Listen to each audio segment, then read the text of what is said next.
Welcome to Mental Mechanic. Most people make decisions by looking at one thing: what happens next? They pick the option that feels good right now and they move on. And that's fine if you're happy with average results. But if you're aiming for something extraordinary, like the top 1%, you have to think differently. Because the best decision makers in the world don't just ask, what happens next? They ask, and then what? It's a mental model called second order thinking.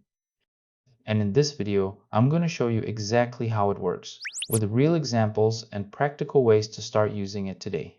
Now, let's bring it to life with a story. In the early 1900s, the British were ruling India, and the city of Delhi had a problem. Too many venomous cobras. People were getting bitten, and the government wanted it fixed. So they came up with a plan that sounded brilliant. They offered a bounty: bring in a dead cobra and get paid. The idea was simple: reward people for killing cobras, and soon there would be fewer cobras. And at first it worked.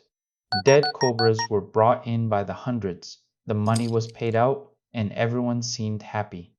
But they had only thought one step ahead. Because some clever people realized something. If the government pays for dead cobras, why hunt them in the wild when you can just breed them? So they did. They started farming cobras at home, killing them, and collecting the reward. When the government found out, they were furious, and they shut the program down immediately. But here's where it gets worse. All those cobra farmers were now stuck with thousands of worthless snakes, so they did the obvious thing: they let them go. And just like that, Delhi had more cobras than when they started. The plan didn't fail because it was evil or stupid. It failed because nobody asked the second question. They asked, what happens next? But they never asked, and then what? That is the danger of first order thinking. And that one missing question is what second order thinking is all about. We can think about second order thinking in two simple ways. The first is asking, and then what, over and over. The second is looking for the consequences that nobody sees. Let's start with the first. One of the biggest champions of this idea is the investor Howard Marks. He calls it second level thinking. First level thinking is fast and easy. It sees a great company and says, buy the stock. But second level thinking goes deeper. It asks, yes, but is everyone already buying? Is it already overpriced? And then what?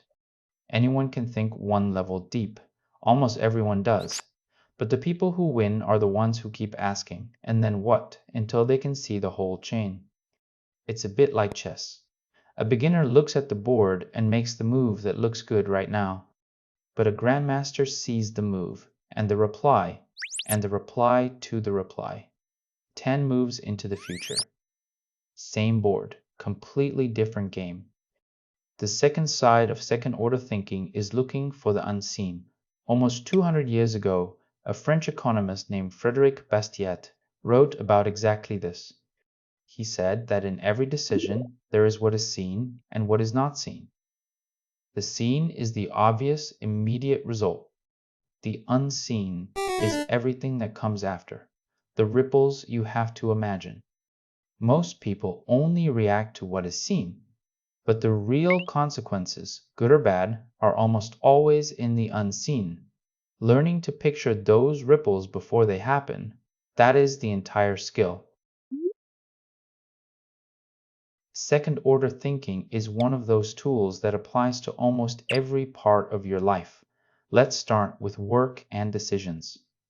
Most people make choices based on how they feel in the moment. It's the easy path, and it's exactly why so many decisions quietly go wrong.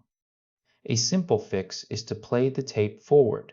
Before you decide, ask one question: how will I feel about this in 10 minutes, 10 months, and 10 years?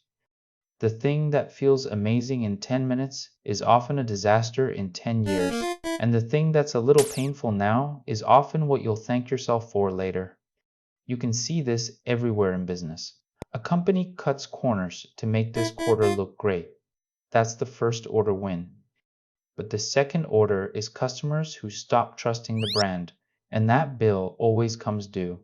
The smartest leaders are the ones quietly asking, and then what? The same thing runs your money. First order thinking sees something it wants and buys it. Second order thinking asks, what does this really cost me? Next month, next year, in interest, in freedom. A credit card feels like free money today. The second order effect is months of payments for something you've already forgotten. And it cuts both ways, because compounding is pure second order thinking. A little invested today looks like nothing now, but play the tape forward 30 years and it's life changing. It works in relationships too. A small lie can make a moment easier, but the second order effect is the slow erosion of trust. And trust is the one thing a relationship can't survive without. The same goes for winning. You can win an argument by being harsh and get your way tonight, but play the tape forward and you've just taught the person to shut down around you. Then there's your health. Junk food tastes amazing right now. That's the seen. The cost to your body shows up later. That's the unseen. None of them hurt today. They all send the bill later. Exercise is the mirror image. Uncomfortable right now, but the energy, the confidence, and the years it gives back all arrive later. Second order thinking just means letting the future version of you have a vote. And it's just as powerful for your mind. Scrolling feels good for a few minutes. That's first order. The anxiety, the comparison, and the lost hours come after. That's second order. Staying up late feels like freedom at midnight and a wrecked tomorrow at 7 a.m. Saying yes to everything makes you likable today and burned out by Friday. Once you start seeing the second order effects, you genuinely can't unsee them. You stop reacting to the world and you start playing it forward. Because here's the truth. The people who get ahead of 99% of others aren't smarter than everyone else. They've just trained themselves in every decision to ask one more question. And then what? If you made it this far, you'll love the next video. Thanks for watching, and I'll see you there.